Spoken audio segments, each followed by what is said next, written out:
Good morning student. आज हम लोग वेरिएशन मेथड या तो जिसको हम लोग रेले-रिज मेथड के नाम से हम लोग जानते हैं, उसको यूज़ करके हम लोग ground state energy helium atom का हम लोग डिराइव करेंगे। मेरा रिक्वेस्ट है, पहला जो वीडियो है उसको आप लोग ज़रूर देखें। उसमें हम लोग रेले-रिज या तो वेरिएशन मेथड के विषय में हम लोग बात किए थे, और हम लोग ये भी बात किए थे जो यही वो मेथड है जिस मेथड के माध्यम से हम लोग हीलियम एटम का जो ग्राउंड स्टेट है इसको हम लोग डिराइव कर सकते हैं।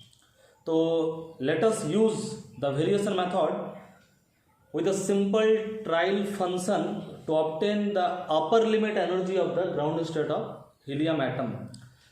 तो पहले हम लोग बात करते हैं, as you know that the helium atom this consists of 2 electrons and 1 nucleus which consists of 2 positively charged. तो Hamiltonian can be written as, since it consists of 2 electron, तो Hamiltonian will be written like this. 2 electron के लिए हम लोग का Hamiltonian किस ढंग से होगा हम लोग को, जैसे Hamiltonian में हमारा फॉर्मूला क्या था, H cap equal to minus H cross square by 2m delta square plus V X. Hamiltonian में हमारा रहता है kinetic energy plus potential energy. तो हमारे पास चूंकि 2 इलेक्ट्रॉन है तो इसीलिए पहला इलेक्ट्रॉन, इसको पहला मानते हैं, इसको हम इसके लिए हम लोगों को लिखना पड़ेगा minus H cross square by 2m delta 1 square, और इसके लिए लिखना पड़ेगा minus H cross square by 2m delta 2 square. ये हो गया हमारा काइनेटिक एनर्जी 2 इलेक्ट्रॉन का। पोटेंशियल एनर्जी क्या होगा 2 इलेक्ट्रॉन का पोटेंशियल एनर्जी, ना इसके साथ इसका एट्रैक्शन जो हो रहा है, इसी एट्रैक्शन के चलते एक पोटेंशियल एनर्जी होगा। तो पोटेंशियल एनर्जी का जो फॉर्मूला हम लोग जानते हैं, V इक्वल टू होगा 1/4 पाई एप्सिलॉन नॉट, या एक अलग यूनिट में अगर हम लोग लेंगे तो potential energy equal to Q1 Q2 by R। तो Q1 का मतलब तो होगा 2E क्यों, 2 पॉजिटिव चार्ज है न्यूक्लियस में, इनटू ये जो इलेक्ट्रॉन है माइनस E बाई ये डिस्टेंस को हम लोग मान रहे, ये डिस्टेंस को मान रहे R1, तो होगा minus 2E square by R1, और इसके लिए अगर लेंगे तो सेम होगा लेकिन खाली हो जाएगा R2, तो माइनस 2E स्क्वायर अगर कॉमन लेंगे तो 1/R1 प्लस 1/R2। तो this is the potential energy. अब इसके साथ साथ पोटेंशियल एनर्जी जो न्यूक्लियस और इलेक्ट्रॉन के बीच में जो अट्रैक्शन हो रहा था, इसके चलते पोटेंशियल एनर्जी एक होगा, लेकिन इस इलेक्ट्रॉन का एक रिपल्सन भी होगा, इसके चलते भी एक एनर्जी होगा जिसको हम लोग इंटरेक्शन एनर्जी के नाम से हम लोग जानेंगे। दैट इज इसके बीच में जो इंटरेक्शन एनर्जी, ये भी एक तरह का पोटेंशियल एनर्जी ही है। तो फॉर्मूला क्या है, Q1 Q2, तो Q1 Q2 बाई R, तो Q1 माने माइनस सी, Q2 माने माइनस सी, और R माने ये जो डिस्टेंस हमने लिया R12, तो E square by R12। This is also repulsive potential energy and is known as interaction energy. इसी इंटरेक्शन एनर्जी को ही हम लोग को डिराइव करना with the help of trial wave function. Trial wave function का यूज करके इसी जो इंटरेक्शन एनर्जी है इसको हम लोग को डिराइव करना। तो let us consider that wave function psi R1 R2, जो ट्रायल वेव फंक्शन हम लिया है, that is equal to Z square pi A0 cube e to the power minus Z by A0 R1 plus R2। This is our psi. यहाँ पर Z है हमारा atomic number helium के लिए 2, अगर A0 is constant that is equal to इतना। अब हमारा जो टोटल जो हैमिल्टोनियन जो हमारा है, ये है हमारा काइनेटिक एनर्जी, ये है पोटेंशियल एनर्जी, ये भी एक पोटेंशियल एनर्जी है, लेकिन इसको इंटरेक्शन एनर्जी के टर्म में हम जानते हैं। आप लोगों को याद होगा जो हाइड्रोजन लाइक एटम है, हाइड्रोजन लाइक एटम माने क्या, जिसके बाहर में 1 इलेक्ट्रॉन घूमेंगे, उस टाइप का हाइड्रोजन, उस टाइप का एटम कौन बोलेंगे, हाइड्रोजन लाइक एटम।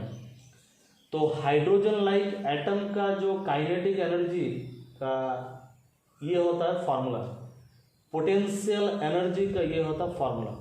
ये हम लोग पहले भी जूनियर लेवल में kinetic energy, potential energy hydrogen atom का यूजिंग बोर्स थ्योरी हम लोग निकाल चुके हैं। तो यहाँ पर जो ए नॉट है ये आप लोग जानते हैं, जो बोर्स का जो फर्स्ट जो रेडियस है, फर्स्ट ग्राउंड स्टेट का जो रेडियस है हाइड्रोजन एटम का, this is equal to A naught. तो काइनेटिक एनर्जी का ये फार्मूला है, पोटेंशियल एनर्जी का ये फार्मूला है, हम लोग इसको डिराइव किए जूनियर लेवल में, हम लोग डिराइव किए। लेकिन हीलियम एटम में 2 इलेक्ट्रॉन है, जैसे हाइड्रोजन में तो 1 इलेक्ट्रॉन है, तो उसका काइनेटिक एनर्जी, उसका पोटेंशियल एनर्जी इतना होगा। लेकिन हम लोग जानते हैं हीलियम में तो 2 इलेक्ट्रॉन, इसलिए इसको हम लोगों को 2 से मल्टीप्लाई करना पड़ेगा। तो इसको 2 से मल्टीप्लाई कर देंगे, 2 कट के इतना होगा, पोटेंशियल को भी 2 से मल्टीप्लाई कर देंगे तो इतना होगा। तो H इक्वल टू हम लोग ये जो काइनेटिक प्लस पोटेंशियल हम लोग लिखे थे, हीलियम के लिए ये लिखना पड़ेगा, जैसा हाइड्रोजन के लिए ये सब था, हीलियम के लिए ये वाला हम लोग को लिखना पड़ेगा। अब हम लोगों को ये जो इंटरेक्शन एनर्जी, इसको हम लोग को डिराइव करना पड़ेगा। तो using that trial wave function, इस ट्रायल वेव फंक्शन को यूज करके, ये हमारा ऑपरेटर है, इसको ऑपरेट करेंगे यहाँ पर, दिस इज इक्वल टू इतना। और इसको सॉल्व में हम लोग नहीं जा रहे, इसको अगर हम लोग सॉल्व करते हैं इस इंटीग्रल को, तो हमारा वैल्यू मिलेगा ये वाला। After solving we will get this value. तो अब हमारा हैमिल्टोनियन हीलियम के लिए कितना हुआ ना, this is kinetic energy, this is potential energy and this is equal to interaction energy. तो इसमें हम लोग E²/A0 को कॉमन लेकर के, इसको सॉल्व करके कॉमन लेकर के इतना हम लिख सकते हैं। ये बहुत ईजी, आप लोग इसको कर सकते हैं। अब आप लोगों को याद होगा वेरिएशन मेथड में जो हम लोग हैमिल्टोनियन निकाले थे, उसका जो एवरेज वैल्यू जो हम लोग निकालते हैं हैमिल्टोनियन का, उसके बाद उसको डिफ्रेंशिएट करते हैं हम लोग। जैसे वहाँ पर हम लोग रायले-रीज मेथड में हम लोग लेमडा से हम लोग डिफ्रेंशिएट उसको किए थे। To get the upper limit of ground state of any atom, here is our helium atom. तो इसको हम लोग डिफ्रेंशिएट कर रहे हैं विथ रेस्पेक्ट टू जेड। तो बहुत ही ईजी है, ये है कांस्टेंट, इसको डिफ्रेंशिएट कीजिए। तो Z² का 2Z, ये Z कट जाएगा, 27/8। तो दिस इज इक्वल टू, हम लोग जो देखे थे, हम लोग वहाँ पर वेरिएशन मेथड में हम लोग जब एवरेज वैल्यू ऑफ H को हम लोग डिफ्रेंशिएट करते विथ λ1, विथ λ2, विथ λ3, तो λ1 से डिफ्रेंशिएट करने से हम लोग को ग्राउंड स्टेट एनर्जी मिल रहा था। लेकिन ये जो वैल्यू होगा, ये वैल्यू तो है कांस्टेंट, उसको डिफ्रेंशिएट करने से हमारा क्या होगा ना, 0 आ जाएगा। तो अब यहाँ से हम लोग जो Z का जो वैल्यू है उसको हम लोग निकाल सकते हैं, और इसी Z का वैल्यू को इक्वेशन 7 में पुट करने से हमारा जो lower upper limit of ground state of helium atom हमारा आएगा। तो अब हम लोग इसको, चूंकि E²/A0, इलोम तो 0 नहीं है, तो दिस इज इक्वल टू 0, तो इसको उस पार में ले जाइए, इसको इस पार में, तो Z इक्वल टू क्या होगा ना, इंटू 2 आ जाएगा, 27/16। तो यहाँ पर H में जो हम लोग डालेंगे E²/A0, Z² के जगह में 27/16 इंटू 27/16 माइनस 27/8, और Z के जगह में 27/16। इसको सॉल्व करने से हमारा जो वैल्यू आएगा, इसको अगर हम सॉल्व करेंगे, ये वैल्यू इतना आएगा। So this value, this is the lower upper limit of ground state of helium atom.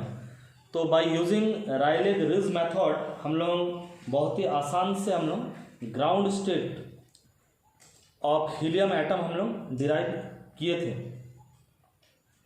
आप लोगों से रिक्वेस्ट है, जो रायले जो रीज मेथड था, उस मेथड को आप लोग जरूर देख लीजिए, क्योंकि उस मेथड में पहले ही बताया गया था, जो हम लोग जो एवरेज वैल्यू ऑफ एनर्जी जो हम लोग निकालते हैं, उसके बाद हम लोग जो हमारा जो पैरामीटर जो आता है उस पैरामीटर के साथ जो एक्सपेक्टेशन वैल्यू है उसको हम लोग डिफ्रेंशिएट करते हैं ताकि एनर्जी, ग्राउंड स्टेट का एनर्जी हम लोग को मिल पाए। और हम लोग वहाँ पर बात किए थे जो पैरामीटर हम लोग वैसे हम लोग यूज़ करेंगे ताकि उसका जो एक्सपेक्टेशन वैल्यू है, जैसे हम लोग वहाँ पर लिखे थे D E by del lambda one equal to zero, del E by del lambda two equal to zero. तो इस ढंग से पैरामीटर को हम लोग को सिलेक्ट करना पड़ेगा, या पैरामीटर का वैल्यू इस ढंग से होगा ताकि उसको अगर हम लोग एनर्जी का जो एवरेज वैल्यू के साथ अगर डिफ्रेंशिएट अगर हम लोग करेंगे तो वो जीरो आएगा। इसलिए ये जो एवरेज वैल्यू जो हम लोग निकाले उसके बाद इस पैरामीटर के साथ उसको हम लोग डिफ्रेंशिएट किए। ये जो हमारा यहाँ पर है वेरिएबल जो है जेड के साथ हम लोग डिफ्रेंशिएट किए। तो डिफ्रेंशिएट करने का मतलब ये पार्ट तो है हमारा जो एवरेज वैल्यू है दैट इज कांस्टेंट। तो मिनिमम जो एनर्जी के लिए हम लोग उसको जेड के साथ डिफ्रेंशिएट करके माने जेड का हम लोग जो वैल्यू है वो हम लोग निकालेंगे। और जेड का वैल्यू डालने के बाद मीन जेड भी हो सकता है, कहीं कहीं पर लेमडा भी हो सकता है, कहीं कहीं पर अल्फा भी हो सकता है। तो उसको निकालने के बाद हम लोग यहाँ पर पुट करेंगे और पुट करने के बाद हम लोग को ग्राउंड स्टेट ऑफ एनर्जी हम लोग को मिल जाएगा। तो आज के वीडियो में इतना है।